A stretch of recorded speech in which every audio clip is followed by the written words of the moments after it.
I believe it is my civic duty to tell you what happened to me. I'm not really interested in finding truth. It's kind of circulating truth. I know better than anybody what you've been through. And I love you just the way you are. And I want to be your champion. And reenacting real events is a way to do that. Welcome to the world. I'm so glad you're here.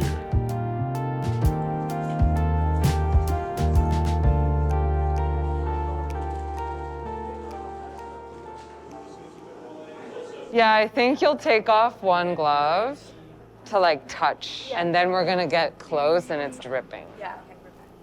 Her head wound is the in and out of the afterlife. Every project starts from an impulse to reenact. It's a collage of different source material, an event or a scene of a show or a movie, a dream or a memory, YouTube comments that I screenshotted. What are you eating? Cheese. And I always think of the reenactment as a kind of vessel. It can just hold all of the ideas that I'm having in the moment.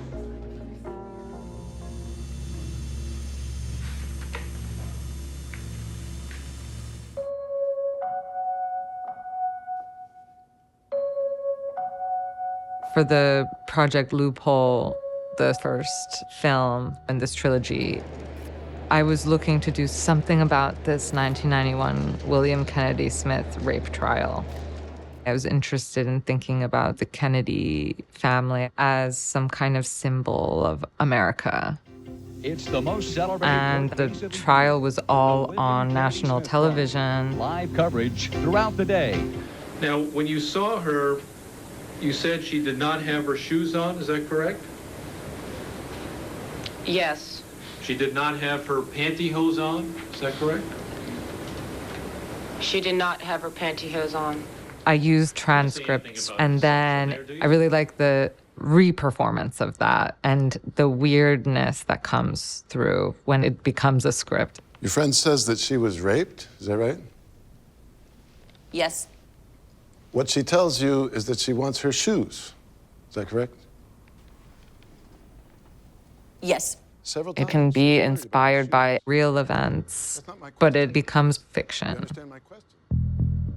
I knew about this trial because my late mother had worked for the defense. Both my parents were criminal defense attorneys.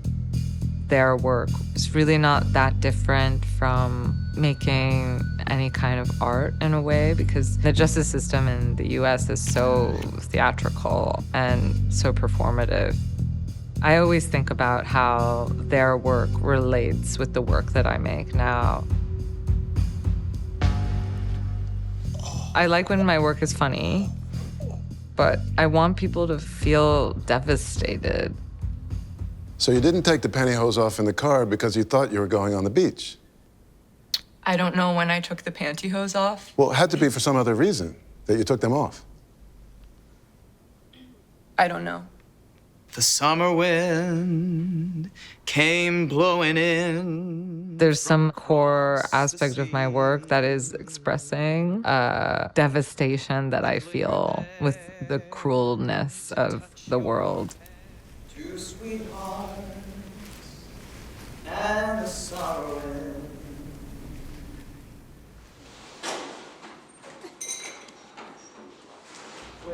Sweaty. Looks so good.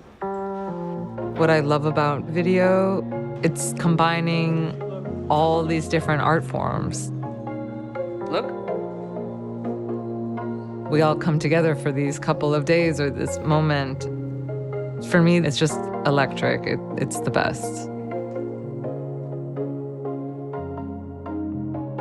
I was a melancholic kid. I grew up in Miami, Florida. It's a very beautiful place, but it also has this darkness or superficiality aspect. And There's this kind of mismatch that I felt growing up there. It wasn't until the end of college that I started making videos.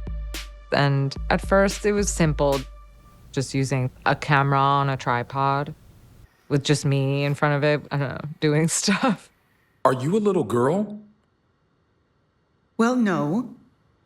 With the dolls and the masks, it's creating a projection surface. And I also think about this with makeup and prosthetics. It becomes separated from any specific identity.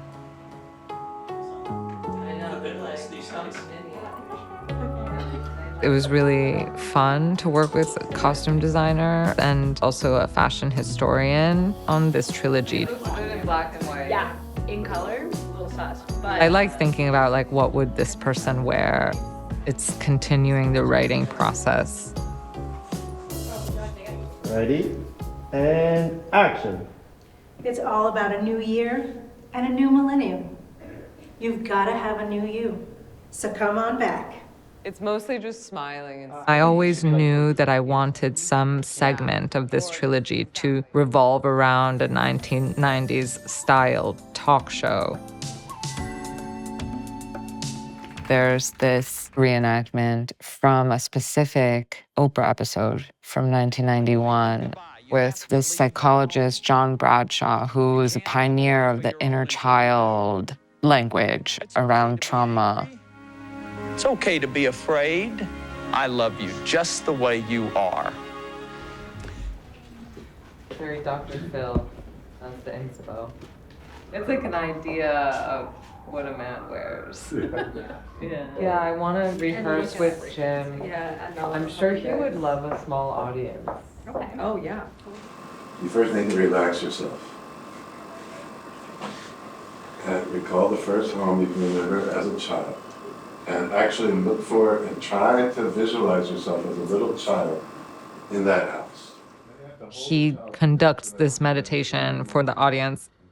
It's at once very healing, but there's something about it that is also involuntary. Just imagine that you could put the child in your heart